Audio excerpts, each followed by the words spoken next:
Have you been in a relationship where you love them to death, but your energy is just completely drained? Now, this could be your children, this could be your parents, this could be your loved one, this could be your partner, and this also could be your friends, your communities, and sometimes your colleague and your boss. Welcome to Emotional Mastery, where we are here to transform difficult human experiences into your greatest potential. Right, now let me just tell you a story where I've experienced this relational stress before, and it actually affected my health. And bear in mind, I was having an autoimmune chronic disease in my skin when I was a kid and all the way when I grew up. And I tried over 55 different modalities in the span of 15 years. And the thing is, with all the biohacking, the supplements, with all the therapies, modalities, and all the great machines that we have these days, no matter how much I worked on it, it seems to get good results initially, but it came back all the time. Which brings me to this perspective of like, why is it that, despite me being a very healthy and health conscious person, I take care of my diet, my sleep, take care of my stress, but at the same time, I keep flaring up. I keep having this inflammation on my skin, and it's itching and so on and so forth. And there were a few incidents in my life where my skin flared up more than before. And when I track back to these incidents and really look back in my history, they are usually related with some form of relational stress. So let me explain this theory where our concept and model of health, we think it is just physical, or in these days, mental health. But that's as far as we go. We don't really explore social health, financial health, spiritual health, and what does that all even mean? Now, World Health Organization actually have a definition for health and a model for health, but also I'm going to add another lens for you to really give you a wider perspective and understanding that health is not just your physical body or your mental health. Right? Now there's a model called biopsychosocial model of health, where this is your physical, which is your biology. This is your mental, emotional health, which is your psychology. And then there's also this social aspect of things. And there's another aspect that people don't talk about, which is this larger sphere, and that is actually the spiritual aspect of health. Now, let's define these things so that it's not vague and it's not something that's just interpreted subjectively. So when I say bio, I'm talking about your physical health, I'm talking about your diet, I'm talking about your sleep, your routines, your biochemistry that's going on inside of you, all the hormones that's going inside of you, your microbiome. And then your psychology is both your mental health and your emotional health, meaning like, are you having a growth mindset? Are you creative? Are you living your life from a place of passion and purpose? And at the same time, having this emotional ability, to have emotional regulation to keep yourself going. And when I say social health, I'm talking about your relationship. Are you in a toxic relationship or not? Are you having this ability to speak as you are authentically, or are you holding yourself back, people pleasing, and so on and so forth? And spiritual health, the way I define it, is your ability to self-actualize your greatest potential, your greatest gift, what it means to live a life of purpose and at the same time contributing something meaningful with the world. When the spiritual context in here is not that woo-woo things that we talk about all the time, the spiritual context here is like, how much do you feel like you belong in this world and you feel existentially safe, right? So it's kind of like practical, and it's really important for me to define these parameters so that our brain just don't go all over the place, right? Now the thing is, all of this impacts one another, and the reason why I draw it this way is because, the psychology impacts your biology, right? Your behavior impacts your biology impacts how you show up in your relationships, how your relationship dynamic is, affects your mental health, and vice versa. Your mental health or emotional health is dysfunctional, it's going to impact how your relationship is going to go, and your relationship, how the way it's going to go is also going to be reflected through your biology. And then, of course, your biology is going to reflect, what's going on in your emotional and mental health. So they kind of like work with one another. At the same time, all of these things, whether it's biology, so your relationship, your mental and emotional health, they are all spiritual, right? None in life, nothing is not spiritual, right? If you think about it, and spiritual really means, can I really be unconditionally happy, be in a place of love, be in a place of gratitude, right? And I show up as the best version of myself. And in the sphere of biology, your behavior, your mental, emotional health, and your relationship, you're able to carry out your best self with everybody around you. And this is why the spiritual context is there. Right? Let me share with you a personal experience around this. You see, I walked the path of healing for the last 20 plus years. And for the first 10 to 15 years, like I said, I've done too many modalities to heal. At the same time, there were those key moments in my life where my entire system just flares up again. And it seems like at that time, without me understanding, it felt like it was my fault. And I felt like I was punished by something, bigger than me that I don't understand. Because how can I still be in a place of dis-ease even after the supplements, the medication, the technology, the help? I even seek alternative help, naturopaths, meditators, energy healers, all of them were trying to help me. At the same time, it was not working. Now here's why, right? I've mentioned that our biology is a reflection of our mental, emotional state, as well as our relationships around us. So this is what happened, and I found out when I tracked back to the time in my history when I flared up. I was either having a breakup, I was either repressing myself in a group of a community of people and people please, trying to prove my worth so that I feel belong. Bottom line, right? I was trying to fit in an environment that does not even connect with my values, right? So there was this incoherence, but because I was programmed to forget and was conditioned in a way growing up to win love and to be a high achiever, to be the one taking care and loving everybody, then I ended up overextending myself, burning myself out to be in relationship where there is no reciprocity. Now, how many of you listening to this right now, you kind of see yourself in it, right? I used to be that kid who was not able to express my love for another girl for the fear of rejection, and deep down I had this fear of abandonment. And around that, the way I compensate with that is to be a high achiever so that I'm good at everything that I do so that people will like me better. At the same time, being kind and compassionate, I thought I was going to have my edge. But, life being life, it's bringing me all of these lessons to show me and reflect the dysfunction that was going on inside of me. So the thing is, I found out that sometimes if we keep putting ourselves in the toxic environment, toxic relationship, and not to say that other people are toxic, we put ourselves into it, and so we are partly responsible for it.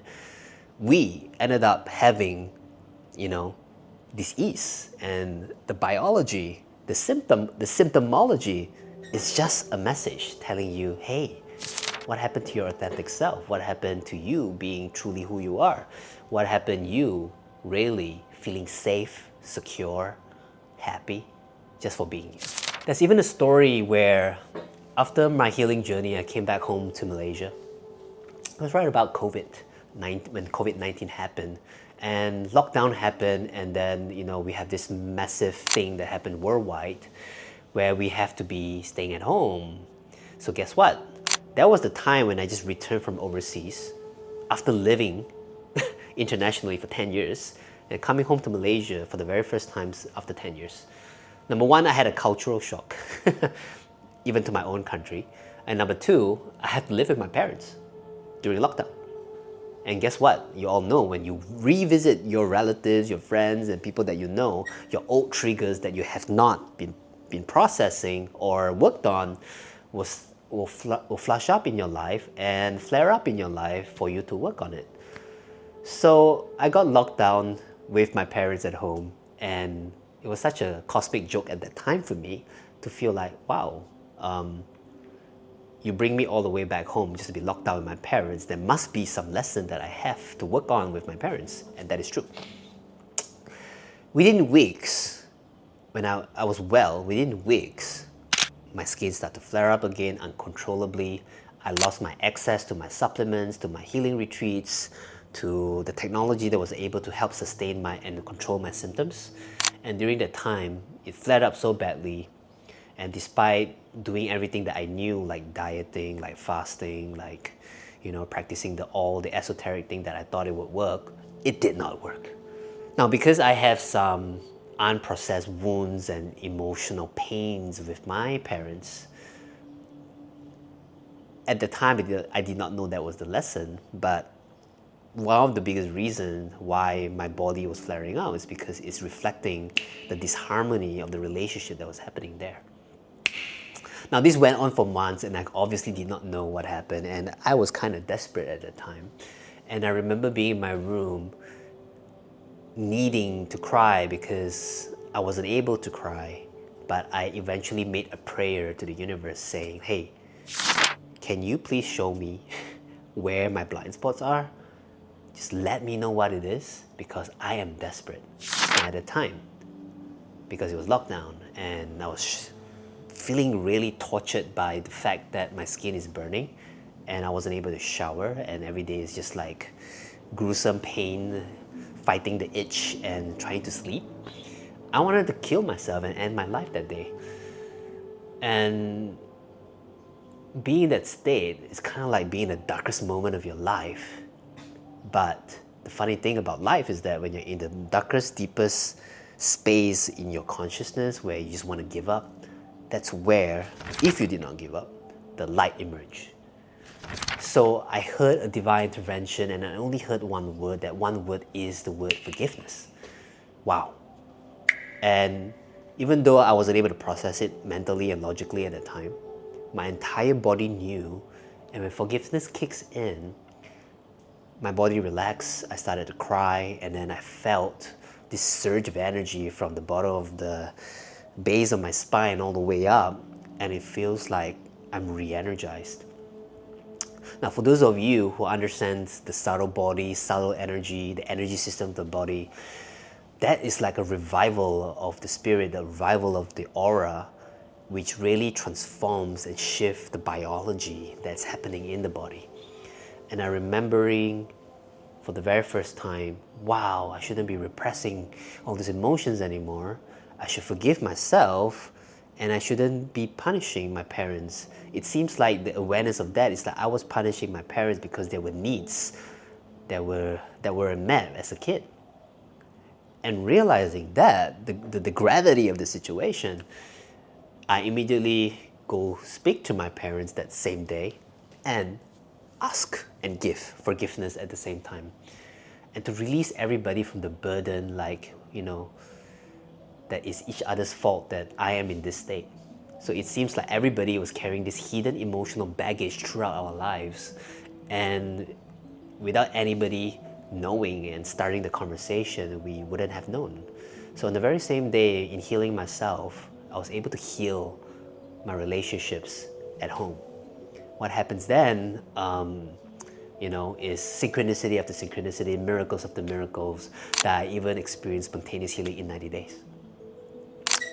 Now, I want to go into some concepts, why this is important to talk about when it comes to dealing with relational stress. So why is this relational stress happening, and why is it important to understand this concept that I'm about to show you? The reason is because, if we do not understand these concepts, we will continuously blame each other for things that, we don't know, right? Everybody and anybody can only love you, or you can love someone the best way you know how. But understanding this can actually brings forth a lot more compassion to each other, and in that, we find the ability to create harmony with one another. So in human psychology, we have two needs, right? Let's just say this part of the circle is you, right? Self. And this part of the circle is others, right? There's always a polarity between self and others. It's always happening, all right? That's why there's opposites that attracts and so on and so forth. And at the same time, psychologically in our brain and as mammals, right, the self has a need to express authentically.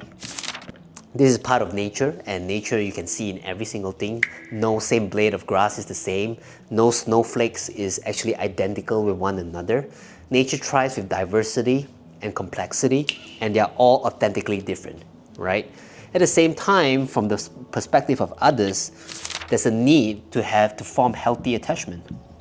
But if you ask the nervous system, if you ask your biology, which one do you need to survive first? 10 out of 10 times, you will always choose healthy attachments because, like I said, you're a mammal and we are a collective species. We group together to rely on one another to survive. Most often than not, a lot of us are choosing this, and sometimes this cannot always be healthy, over this, to be authentic, right?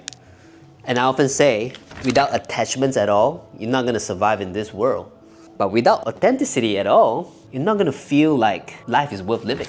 So there's a struggle between these two parts of you, because one of you is trying to say, I want to have safety to be me.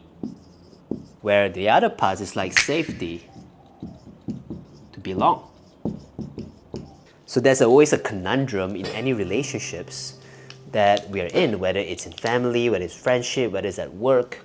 This conundrum seems to be always be in our face. And until we learn how to solve this, right, we can never really find the inner peace. Because to be authentically who you are, you need to be witnessed by people who love and care about you. Otherwise, you'll be lonely, isolated, and no one cares about you, which also, aren't able to fulfill the other parts of your need.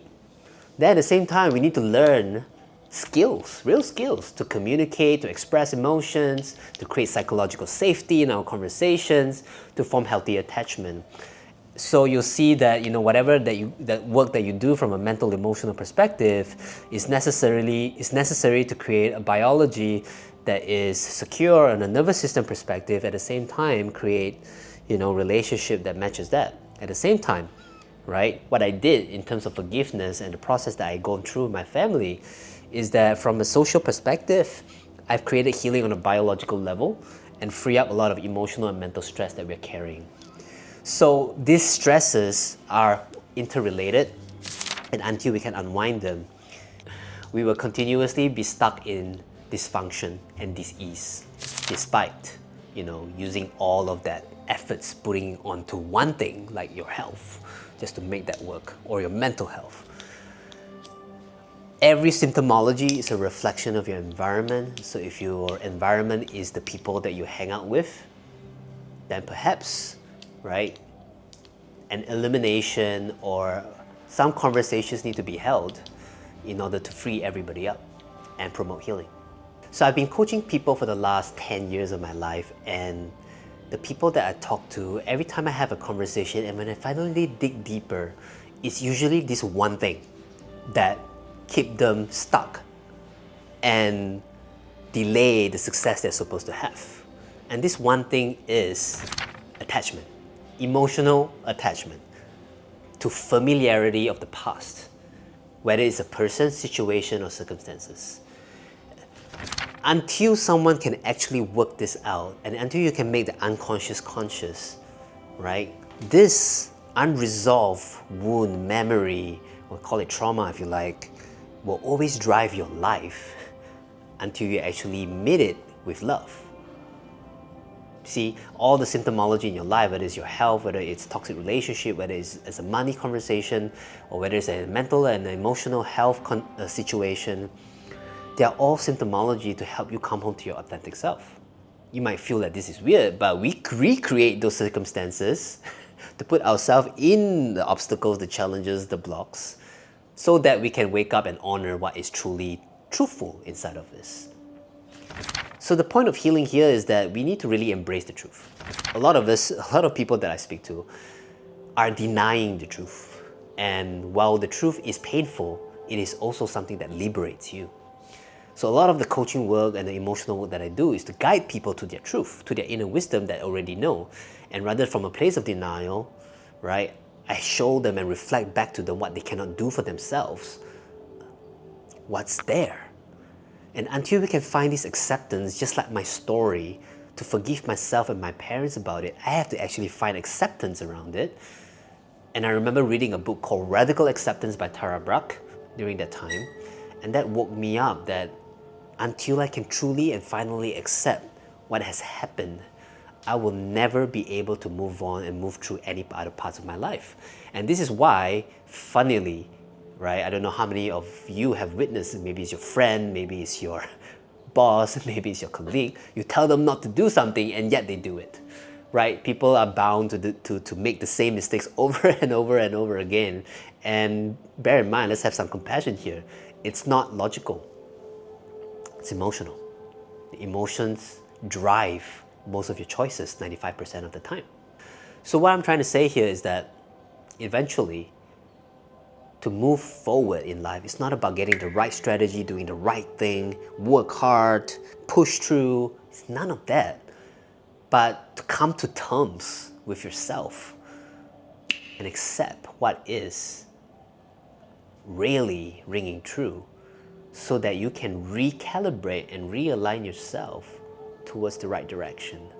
And usually when that happens, universal flow starts to kick in, synchronicity starts to kick in, and you're not going against life anymore. Now, if any of you are currently experiencing something like that, perhaps it is something at home, perhaps it's something at work, maybe it's something in your habits that you are unable to let go, and for some reason, you are holding on tightly to it. This is called immunity to change. You want to change, you want to lose weight, but your behaviors and your actions are not displaying that despite what you say.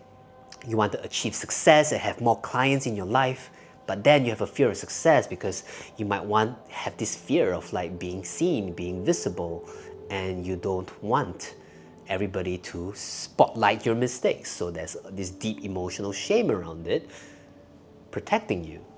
You see, all this subconscious, what we call as self-sabotaging, doesn't really exist. It's actually trying to protect you from something.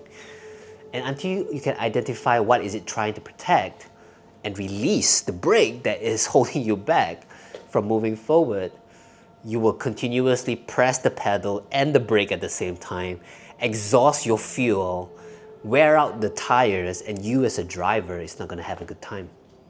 In fact, you might even want to give up halfway, when all you need to do is to let go of that brake.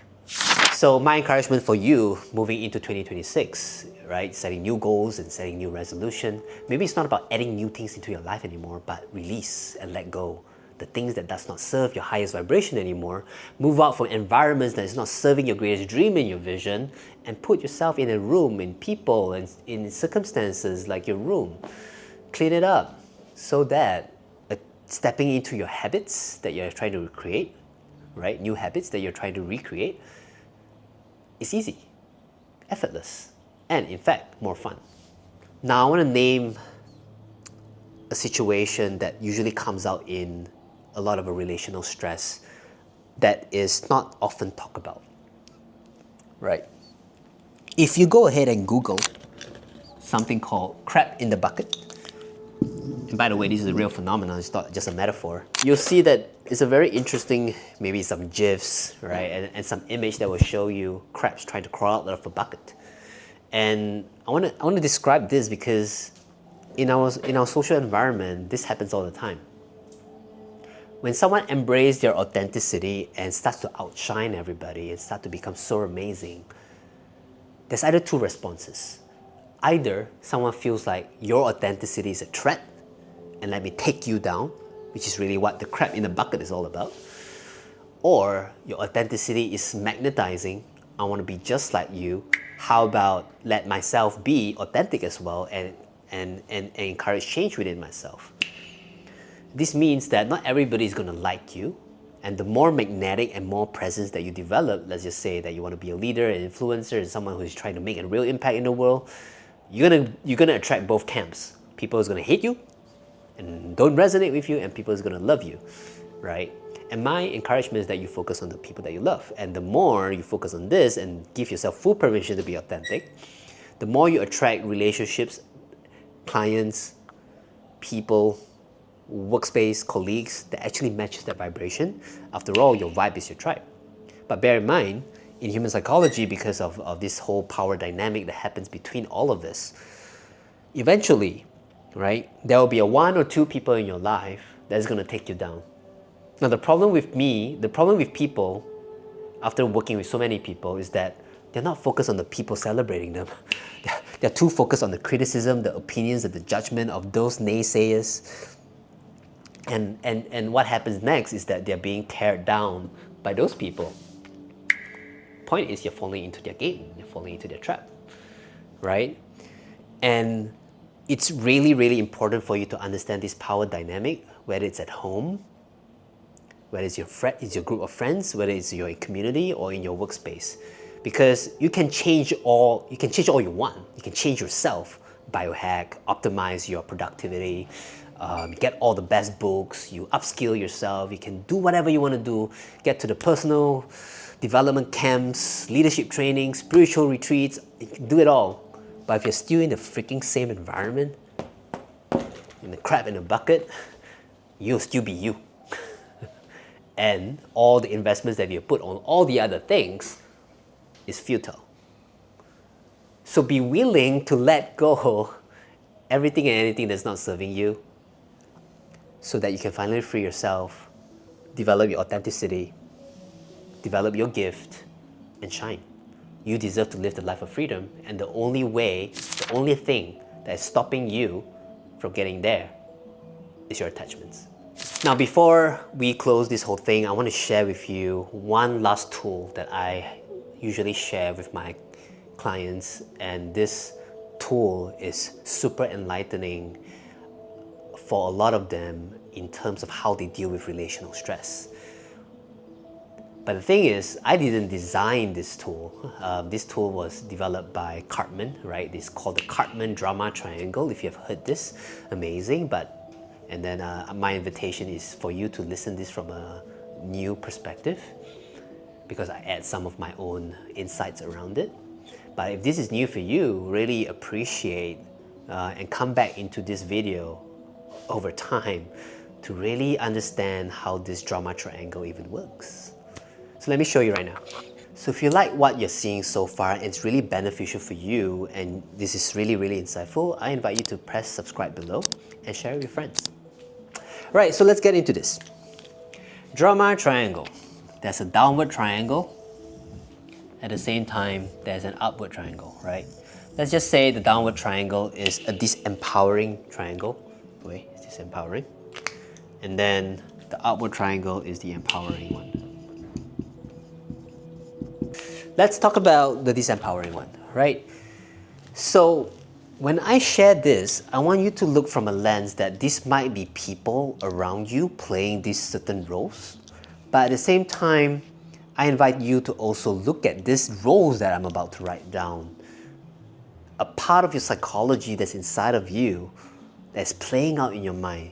I mean, you know that sometimes you have all these inner voices in your head saying this is good, that's bad, you know, and all this debate that's going on.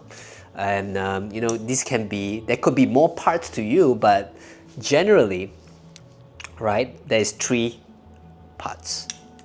So the most obvious role in the downward triangle is the victim at the bottom. And the victim is connected to the savior. At the same time, they're connected to the perpetrator. Perpetrator. And in some language, they use the word persecutor. Right? Now, I share this from a lens as well from a nervous system perspective, right? The victim is usually the one that freezes, right? If this happens internally, you have the part that is freezing, right? Fight, flight, or freeze, right? The savior is the avoider, which is flight. And then the persecutor or the perpetrator is the fight. These roles can happen socially, relationally, But at the same time, they could be represented in our biology and our psychology. And if you remember the biopsychosocial spiritual diagram that I've drawn, it really shows like, everything is just interconnected as a mirror reflection of one another. My point being is that even if these roles are like someone you see from the outside, this is you, you're a victim, I also want to remind us that it is also a part of you. What you see in others is also within you. What you judge in others is also within you. And in fact, what you judge continues. You continue to attract what you judge until you stop judging what you attract. So listing this out as a wider perspective and to really zoom out into your life and really identify the kind of roles that you play with people or internally can determine the outcome of your life. We as human beings, we are constantly moving from one state to one another, right? One moment to one another. In one moment and in one interaction and one relationship dynamic, you could play more of the victim.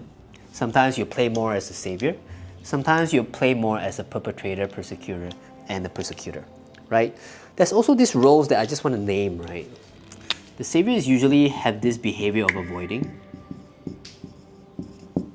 The fighter or the perpetrator and the persecutor usually have the behavior of proving or judging.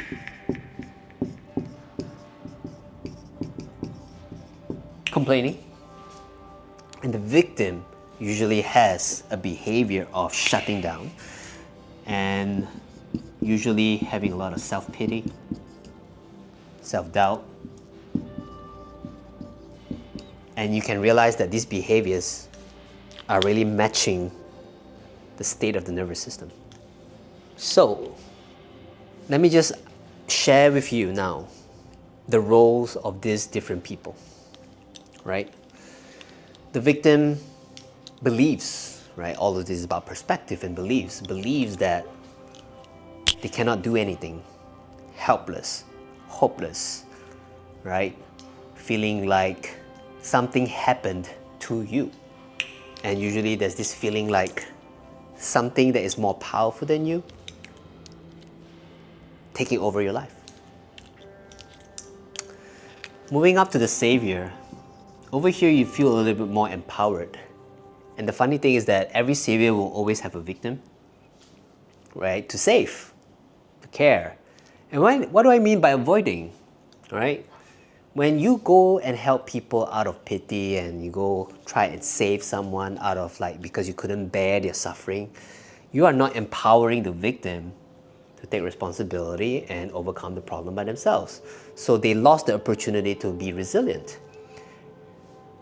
And when the savior do that again and again and again, and this usually is the trap where many people who love too much and care too much, they usually fall into this trap.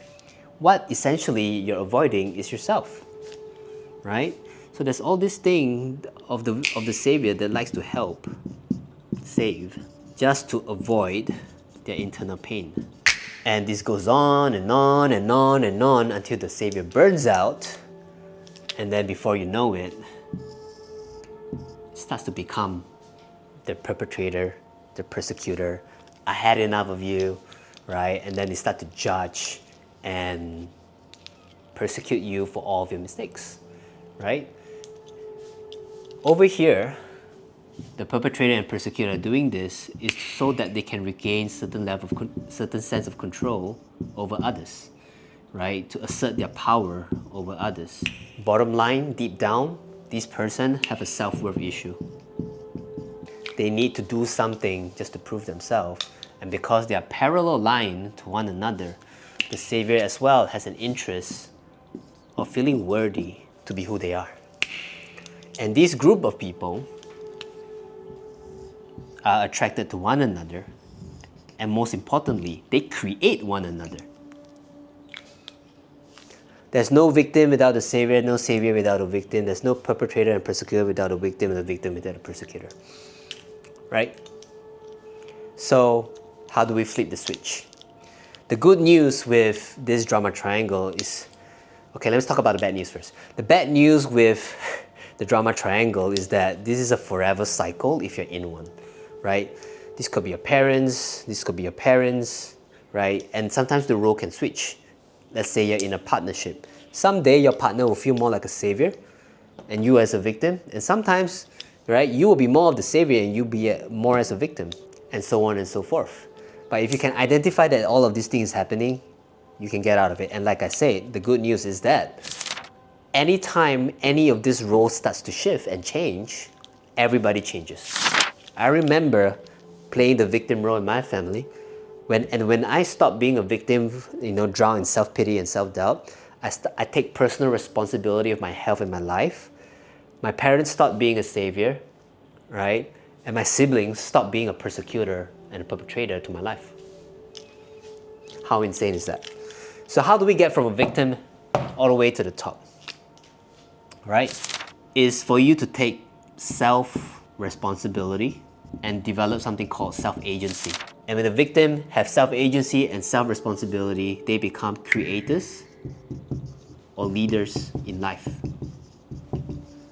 Does this mean that they're going to figure it all out? Does this mean that life is great? No. It's just that when pain, fear, and stress shows up, there's more resilience, more greed, more willingness to actually go figure things out, rather than just like, I'm just going to sit there and wait for something to happen.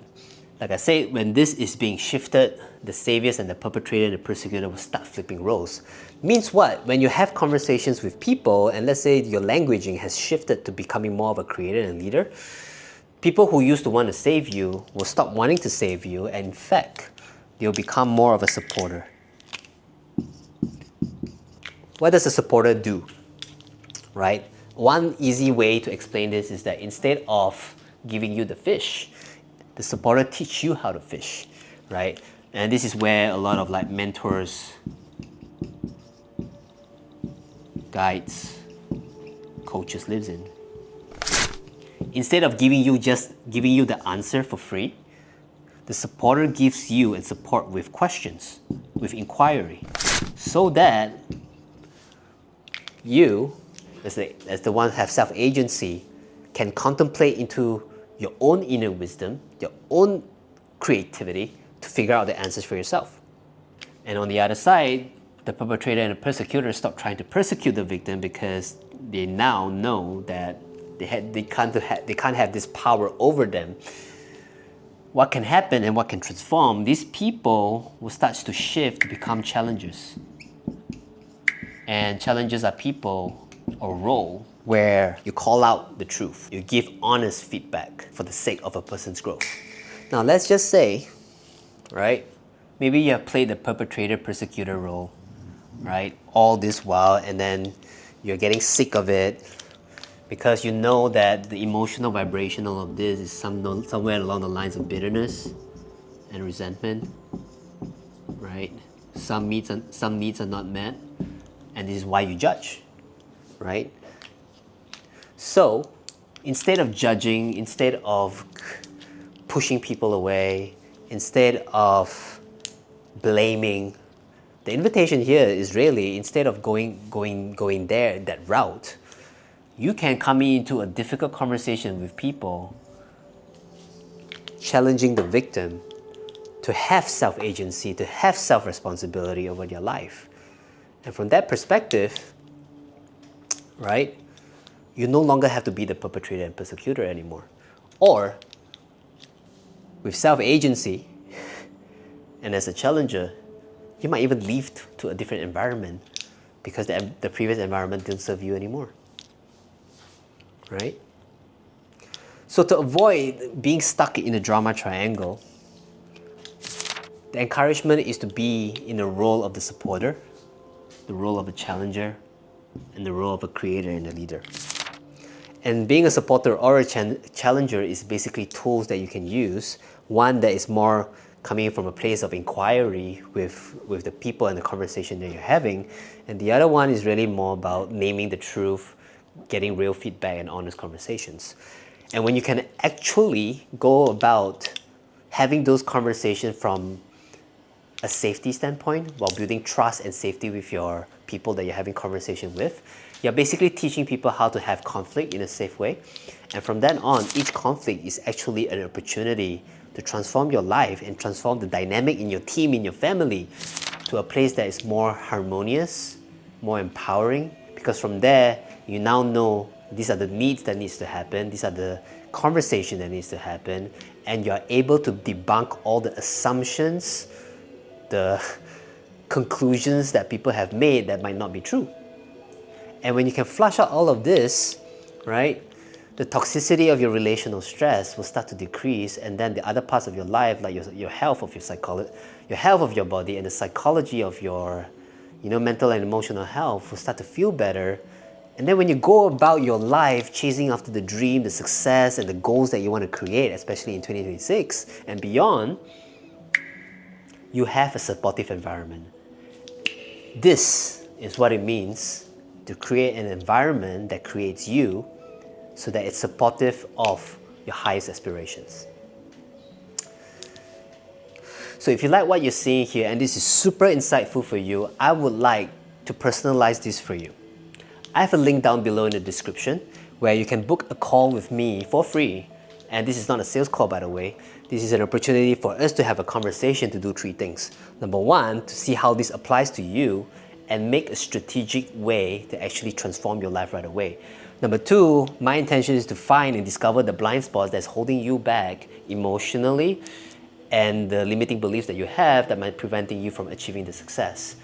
Only when, number 3, only when we can see a good fit between you and me, and this is something that you want to take further, then I'll share with you what I can offer you, and we can create the transformation that you're looking for together.